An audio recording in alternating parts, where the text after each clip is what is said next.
Hello,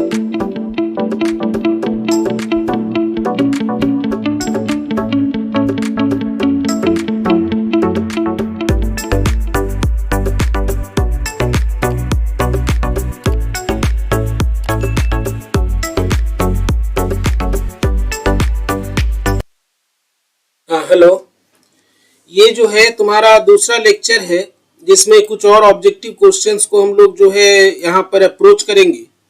and these questions they are related to जो है तुम्हारा ये कैनोनिकल एंसेम्बल और आगे का टॉपिक, कल के वीडियो में लेक्चर में जहाँ तक हुआ था उसके आगे का टॉपिक है ये। तो यहाँ पर जो है इसको हम लोग सॉल्व करने की, इसको हम लोग समझने की कोशिश करेंगे। क्वेश्चन सिंपल है, यही है कि तुम्हें थोड़ा सा ध्यान रखना है, कंसेप्ट्स को समझ के चलना है। जैसे यहाँ पे पहला जो क्वेश्चन है कि यहाँ पे अर्गोडिक हाइपोथेसिस क्या कहता है, तो अर्गोडिक हाइपोथेसिस हम लोग क्लास में पढ़ चुके हैं। इसमें दो तरह के एवरेजेस लिए जाते हैं। One is the time average, माने सिस्टम जो है उसको हम टाइम में इवॉल्व होने दे एंड काफी समय बाद अगर उसके वैल्यूज को चेक करें तो क्या होगा। और जब हम एंसेम्बल ले, माने हमें collection lay off identical objects with same macroscopic properties, और एक बहुत ज्यादा नंबर्स का एवरेज ले और एक बहुत ज्यादा टाइम के बाद हम उसको स्टडी करें, तो दोनों वैल्यूज जो है ये दोनों सेम आते हैं। तो यहाँ पे जो है हमारा जो है क्या होगा, ऑप्शन डी जो है that will be the correct option.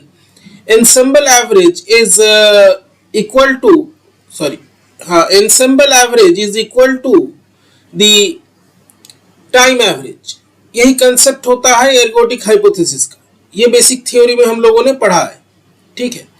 This is the concept कि अगर हम सिस्टम को इवॉल्व होने दे टाइम में, तो काफी समय बाद जो हमको एवरेजिंग के रिजल्ट्स मिलेंगे they will be same as the ensemble average. So time average हम यहीं पे छोटा करके आंसर लिख रहे हैं, time average is equal to ensemble average. ये एर्गोडिसिटी जिसको बोलते हैं, एंसेम्बल एवरेज। नेक्स्ट क्वेश्चन जो है इसमें पूछा जा रहा है कि ये थर्मोडायनामिक लिमिट कौन सा होता है। हम लोग पढ़ चुके हैं जो थर्मोडायनामिक लिमिट होता है, थर्मोडायनामिक लिमिट में जो पार्टिकल डेंसिटी है दैट इज ए कांस्टेंट, ठीक है। थर्मोडायनामिक लिमिट कुछ ऐसा होता है, n tending to infinity and v tending to infinity, so that particle density, number of particles per unit volume is a constant. So again option a is correct, ठीक है। अब इसमें जो है ये तुम्हारा एक क्वेश्चन है, अभी हमने न्यूमेरिकल एग्जांपल्स हम इसके बाद वाले लेक्चर में देंगे कि यहाँ पे अगर ओमेगा एन वी ई अगर नंबर ऑफ माइक्रोस्टेट्स है फॉर ए गिवन मैक्रोस्टेट, तो टेम्परेचर को कौन डिस्क्राइब करता है। तो टेम्परेचर के बारे में हम लोगों ने ये ऑनलाइन ऑफलाइन दोनों क्लासेस में पढ़ा है कि ये जो वेरिएशन होता है नंबर ऑफ माइक्रोस्टेट्स का विथ योर एनर्जी, जब हमारा सिस्टम जो है एनर्जी एक्सचेंज कर रहा है उसके साथ, रिजर्वायर के साथ, हम लोग ये कैनोनिकल एंसेम्बल की बात कर रहे हैं। तो इस कैनोनिकल एंसेम्बल में जो हमारा एनर्जी का एक्सचेंज होता है, दैट एक्सचेंज, तो यहाँ पे जो वेरिएशन होता है नंबर्स का, नंबर ऑफ माइक्रोस्टेट्स का with energy, that is the quantity related to temperature. So again here option 1 is correct. Beta is del l n omega n v e by del e, और यहाँ पे n और v जो है constant and beta is related to 1 by k t, ठीक है।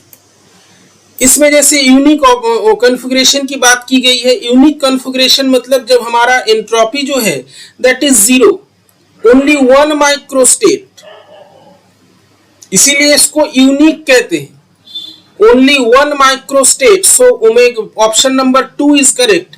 तुम इस इक्वेशन को याद करो, S is equal to K ln omega, omega यदि 1 होगा तो S will be equal to 0 and that is the unique state, ठीक है।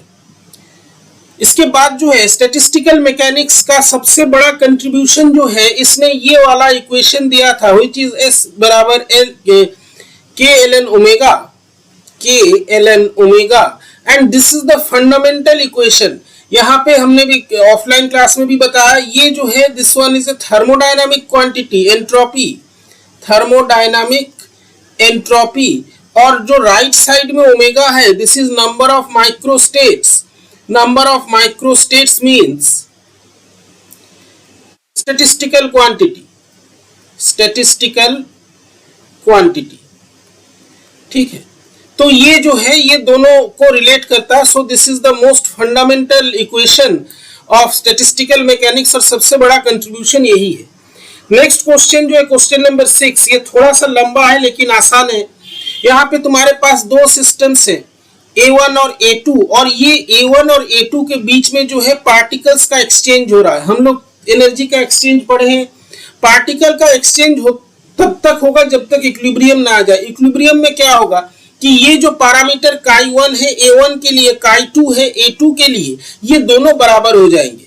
तो यहाँ पे जो नंबर ऑफ माइक्रोस्टेट्स है it is varying with the particle number, क्योंकि पार्टिकल का एक्सचेंज हो रहा है।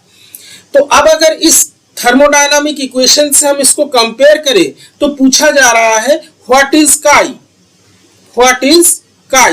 तो ये इसको अगर हम कंपेयर करें यहाँ पर, तो यहाँ पे क्योंकि पार्टिकल नंबर वेरी हो रहा है, ठीक है, पार्टिकल नंबर वेरी हो रहा है, and del ln omega by del n, ये वाला इक्वेशन को अगर हम रिलेट करें तो option 1 is correct. It is minus mu by kt। ये केमिकल पोटेंशियल से रिलेटेड है। This is related to chemical potential, ठीक है। अब इसके सेक्शन 2 में आते हैं। कैनोनिकल एंसेंबल के रेफरेंस में यहाँ पे पूछा गया है कि कैनोनिकल एंसेंबल क्या होता है। तो बेसिक डेफिनेशन तुम लोगों ने पढ़ा होगा। कैनोनिकल एंसेंबल जो है ये एक ऐसा सिस्टम है, ये एक ऐसा कलेक्शन है, एंसेंबल है, where the system can exchange energy with the reservoir, ठीक है। तो ये जो यहाँ पे जो है ऑब्वियसली ऑप्शन 1 करेक्ट होगा कि यहाँ पे सिर्फ एनर्जी का ट्रांसफर होता है, पार्टिकल्स का ट्रांसफर नहीं होता है, ठीक है। गिब्स कैनोनिकल एंसेंबल, इसी को गिब्स कैनोनिकल डिस्ट्रीब्यूशन कहते हैं कि किसी सिस्टम पार्टिकल किसी सिस्टम का एक पर्टिकुलर एनर्जी स्टेट में पाए जाने का जो संभावना है, जो प्रोबेबिलिटी है, वो क्या है। तो ये हम लोग पढ़ चुके हैं। This is option number 2, e to the power minus beta ER by summation e to the power minus beta ER। इसको हम लोग जो है पार्टीशन फंक्शन आगे जाकर के पढ़ते हैं, ठीक है। अब यहाँ पे एक इंपॉर्टेंट कंसेप्चुअल क्वेश्चन है, ये सारा ही कंसेप्चुअल है, कुछ डेफिनेशन बेस्ड है कि हमारे पास एक कंपोजाइट सिस्टम है। सपोज द कंपोजाइट सिस्टम हमने यहाँ पे छूट गया था A0, जो कि A और A' से बना हुआ है। दोनों पार्ट जो है ये एक दूसरे के साथ बहुत वीकली इंटरेक्ट कर रहे हैं, और सिस्टम A का जो प्रोबेबिलिटी है to be found in the state R is PR and the system A' to be found in S is PS। तो दोनों की इंडिविजुअल प्रोबेबिलिटीज ये है 1 और 2, ठीक है। अब अगर हमको ये निकालना हुआ कि सिस्टम A R स्टेट में है, A' S स्टेट में, साइमल्टेनियसली दोनों एक साथ, then what is the probability, माने ये दोनों किस प्रकार से कंबाइन होंगे। तो इसमें जो की कंसेप्ट तुम्हारा यूज होता है वो ये यूज होता है कि 1 और 2 सिस्टम A का R में पाया जाना, सिस्टम A' का S में पाया जाना एक दूसरे से इंडिपेंडेंट है। 1 और 2 आर इंडिपेंडेंट, जिसको हम लोग म्यूचुअली एक्सक्लूसिव कहते हैं। तो इस तरह के सिचुएशन में हमारा जो ऑप्शन 1 है वो करेक्ट होगा। दोनों प्रोबेबिलिटीज जो है मल्टीप्लाई होंगी। कैनोनिकल एंसेंबल में पूछा गया है एंट्रोपी क्या होता है, तो ये भी क्लास में बताया गया है, इसका डेरिवेशन भी बताया गया है। अगर डेरिवेशन की तुम्हें फिर से जरूरत है तो उसको हम कंसिडर करेंगे थोड़ा टाइम के बाद, क्योंकि ये हमने बताया है क्लास में। So this entropy of the system in a canonical ensemble is minus k summation PR ln PR। PR जो है PR is the probability, PR is the probability of the system to be found at R या state with energy ER। तो ये फिलहाल एक और set हम तुमको दे रहे हैं क्वेश्चंस का। इसके बाद हम लोग न्यूमेरिकल और भी डिटेल्स कुछ में आएंगे, और कुछ टॉपिक्स जो है उसका लेक्चर वीडियो अपलोड किया जाएगा आजकल के अंदर, ठीक है। कोई क्वेश्चन हो, कोई प्रॉब्लम हो, फील फ्री टू आस्क।